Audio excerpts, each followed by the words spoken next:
ការពារដំណាក់ភ្នំពៀនបន្ទាប់ពីតបរំដោះឆ្លងទន្លេឈីស៊ុយពួកគេចាប់តាមប្រតិបត្តិការចល័តនៅតំបន់ព្រំដែនខេត្តយូណានគួយជើនិងស៊ីឈ្វាន់ពួកទៅបត់បានទុនគ្នានៅតំបន់ចាស៊ីប៉ុន្តែពួកគេមិនអាចគេចពីការឡោមព័ទ្ធរបស់សត្រូវឡើយក្នុងស្ថានភាពអាក្រក់នេះប្រទេសម៉ៅមានគំនិតរបស់បំផុតគឺឲ្យកងទ័ពឆ្លងទន្លេឈីស៊ុយតទៀតនិងត្រឡប់ទៅភាពខាងជើងនៃខេត្តគួយជើដែលជាចំណុចខ្សោយរបស់សត្រូវនិងគ្រប់គ្រងក្រុមស៊ុំជីម្ដងទៀតដើម្បីទៅស៊ុំជីបានពួកគេត្រូវកាន់កាប់ផ្លូវភ្នំលូសានតែពេលនោះផ្លូវលូសានស្ថិតក្រោមការកាន់កាប់របស់ទ័ពឈៀនជាច្រើននេះសមាមិត្តកងវរៈសេនាលេខ3យើងនឹងចាប់ដើមវាយប្រហារដណ្ដើមផ្លូវលូសានតែធ្វើបានទេបានមិនទាន់ហូបបាយទេស្ដាប់អត់ឮទេបានពាក្យស្លោកយើងគឺតែលេខកំថ្មីខ្លាទៅមុខផ្លូវភ្នំលូសានគ្រោះថ្នាក់ណាស់សត្រូវយើងក៏ច្រើនដែរបើយើងវាយពីខាងមុខយើងនឹងបាត់បង់កម្លាំងច្រើនតែឯងគិតថាយើងធ្វើអីទៅរកផ្លូវមួយទៀតដែលវាងទៅពីក្រៅសត្រូវហើយវាយឆ្មក់ពួកគេវិញតបជើងខ្សោយណាស់មិនចាំបាច់ខ្លាចទេខ្ញុំថាពួកយើងសម្រាប់ជួយតែម្ដងក៏ឈ្នះដែរខ្ញុំសូមនិយាយទៅពួកយើងមិនត្រូវធ្វើប្រហែលទេរកផ្លូវមួយទៀត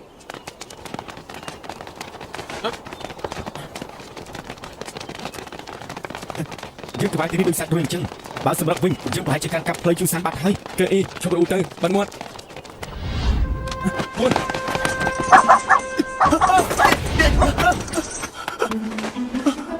អចាទីនេះមានខោគេដេកដែរមិនទេគេមកបែបអសត់ទេអាហ្វេលែងគេទៅគេជិះមនុស្សអត់ទេបងប្រុសកុំភ័យយើងជាតបរំដោះលោកជាតបរំដោះលោកមកវិញហើយត្រូវហើយពួកយើងនឹងយកផ្លូវលូសាននឹងក្រុងស៊ូយីវិញហត់ល្អណាស់ខ្ញុំចាំផ្លូវពួកលោកយូរមកហើយតែពេលនេះមានឆ្កែសោះនៅលូសានច្រើនណាស់តំបន់នេះងាយស្រួលការពារហើយក៏ពិបាកវាយលុកដែរបងប្រុសមានផ្លូវណាវាងផ្លូវលូសានបានទេដូចជាអត់មានទេជប់សិនខ្ញុំស្គាល់ផ្លូវតូចមួយដែលឡើងទៅភ្នំទៀនជីនខាងកើតផ្លូវលូសានអញ្ចឹងល្អណាស់យើងអាចបាញ់សត្រូវពីលើកំពូលភ្នំវិញក៏ត្រូវដែរឡើងចាំងថ្មខ្ពស់មួយក្រៅពីពួកខ្ញុំគ្មាននរណាឡើងចាំងនោះបានទេលោកមិនគួរទៅនោះទេលោកកំភៃឡើងចាំងថ្មជិះជំនាញខ្ញុំលោកហ៊ាននិយាយព្រោះលោកមិនទាន់ឃើញនោះទេអញ្ចឹងតាមខ្ញុំមកលោកឈ្មោះអីដែរពេលយើងវាយឈ្នះពួកយើងត្រូវតែអង្គុនលោកខ្ញុំជាពូជអ្នកសពូនពួកខ្ញុំមិនជាអសរគ្មាននរណាដាក់ឈ្មោះខ្ញុំនោះទេអ្នកសពូននឹងជាអ្នកណាអ្នកសពូននឹងជាអ្នកក្រដែលគ្មានអ្វីទាំងអស់បើតាមនេះភូមិនិយាយពួកគេត្រូវគូអ្នកមានជាជួយយកលុយដល់សពូនអស់គោលដៅបដិវត្តយើងគឺរំដោះអ្នកក្រទាំងអស់ក្នុងលោកនេះតែលោកធ្វើអីដើម្បីចិញ្ចឹមជីវិតតាមពីក្មេងមកខ្ញុំដើរតាមពួកខ្ញុំទៅបេះថ្នាំនៅភ្នំតាមព្រំដែនយូណានគួយជើនិងស៊ីឈុំតែខ្ញុំមិនអាចរកបានគ្រប់ទេពួកឆ្កែសតែតែទៀតយកលុយរបស់ខ្ញុំដាំពោតស៊ីតែសម្បកដាំស្រូវស៊ីតែកាមតបរំដោះយើងនឹងបំបត្តិភាពអយុត្តិធម៌នេះមុនពួកខ្ញុំស្លាប់គាត់ថាតបរំដោះជាតបល្អខ្ញុំចង់ធ្វើជាតបរំដោះឲ្យវាយដើម្បីរកយុត្តិធម៌ឲ្យអ្នកក្រដូចខ្ញុំល្អយើងនឹងប្រយុទ្ធជាមួយគ្នាដើម្បីអ្នកក្រប៉ុន្តែលោកត្រូវមានឈ្មោះសិនលោករស់នៅពឹងផ្អែកលើតំបន់យូគួយឈွန်ពីពេលនេះទៅយើងហៅលោកថាយូគួយឈွန်ខ្ញុំមានឈ្មោះហើយខ្ញុំមានឈ្មោះហើយ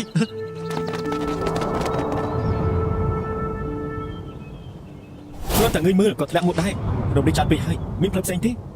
អត់មានទេដើម្បីងាយស្រួលទៅបេះថ្នាំពួកខ្ញុំបានដាក់បង្គោលដែកនៅខាងលើដោយសារតែគាត់ខ្លាចអ្នកផ្សេងដឹងគាត់អត់បានដាក់បង្គោលសម្រាប់ច្រាំងនៅខាងក្រោមទេពួកយើងត្រូវតែឡើងទៅពាក់កណ្ដាលទីដោយខ្លួនឯងហើយចាំខ្ញុំទៅមុនឲ្យខ្សែមកជប់សិន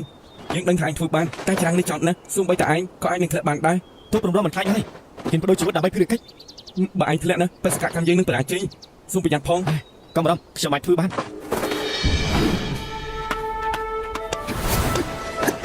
អរិយអ្នកតាភ្នំសូមជួយមើលថែតបរំដោះផង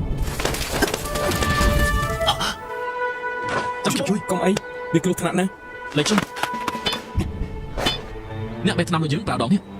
មានដងប្រើគឺស្រួលណាស់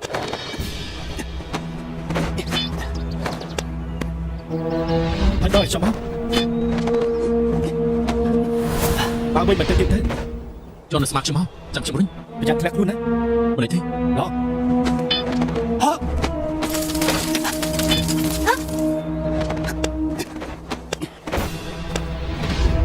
យើងប្រហែលជាអាចស្មាក់មួយនោះបានទេស្មាក់នោះមិនមាំទេបើសមរភូមិជិតចាប់ដើមហើយគ្មានពេលទេត្រូវតែសាកល្បងបើដល់ខ្ញុំមក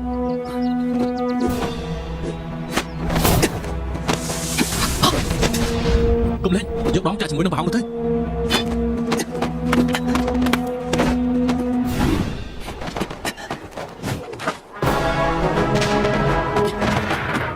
គេចាប់ដើមហើយពួកយើងតង់ខ្សែឲ្យឡើងទៅឲ្យលឿន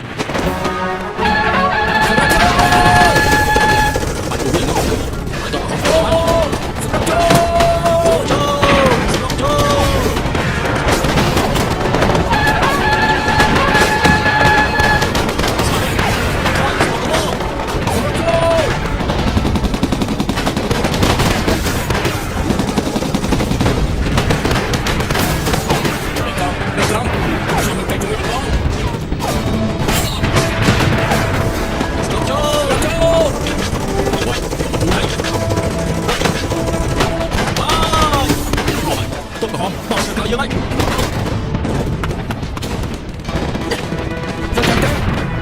ចំហើយបានសត្រូវនៅមាត់ផ្លូវ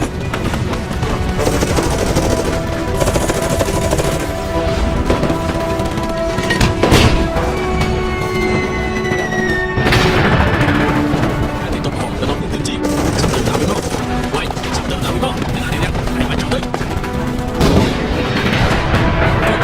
ស្មាមិត្តចាប់ពួន លោកកសិករពួកឆ្កែសមែន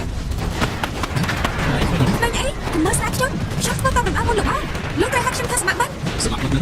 តាមជាស្អីទៅ ស្ម័គ្រមិត្តនឹងមានន័យថាយើងមិនរកគាត់តែមួយនោះគឺប្រយុទ្ធដើម្បីអ្នកក្រស្ម័គ្រមិត្តសួស្ដី សួស្ដីស្មាក់ ទៅយើងមកហើយ ខ្ញុំបានព្រៀបធំទៅបងខ្ញុំ មិ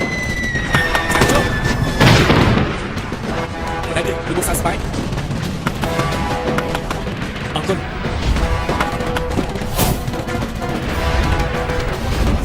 ជុំឯងចង់ទៅណា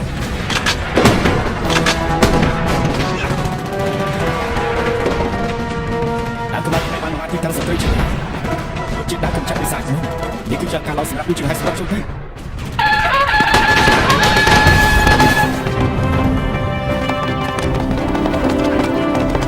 លឺសានជារបស់យើងហើយ ថ្ងៃទី25 26ខែកុម្ភៈឆ្នាំ1935កងដកបានប្រយុទ្ធយ៉ាងស្វិតស្វាញទីបំផុតពួកគេក៏ទទួលបានជ័យជំនះលើសមរភូមិភ្នំលូសាដើម្បីជាខោអបអរខ្ញុំទិញគ្រឿងពិសេសពីធំគូមានផ្លែស្ដេចក្រហមและទាវសរសៃធំและទាវចំហុយឲ្យស្ងោរតាពាំងសូមជួយអស់លោកសៅយ៉ាងម៉េចខ្ញុំធានាថាស្នាដៃខ្ញុំពិតជាល្អណាស់ ខ្ញុំចង់សុំទោសមេកងឈិនខ្ញុំតែងតែបង្ហាត់លោកតែលោកនៅតែបដូរជីវិតជួយខ្ញុំសុំទោសថ្ងៃនេះខ្ញុំចង់សុំទោសលោកជាផ្លូវការ ពួកយើងជាស្មាមិត្តបើខ្ញុំមានគ្រោះថ្នាក់លោកក៏ជួយខ្ញុំដែរ ខ្ញុំលោក កុំបែកចែកអីគុណតម្លៃយើងគឺសាមគ្គីភាពចង្កឹងមួយបាច់កាច់មិនបាត់ ពីអ្នកអញនិយាយគ្នាទៅពួកយើងហូបមុនហើយថ្ងៃស្អែកយើងទៅសុនយី អូថយពួកយើងខំបោះឲ្យអស់ព្រៀបទៅមិនទៅពួកគេ ខ្ញុំជាអ្នករបួសកុំមកប្លន់ពីខ្ញុំទៀត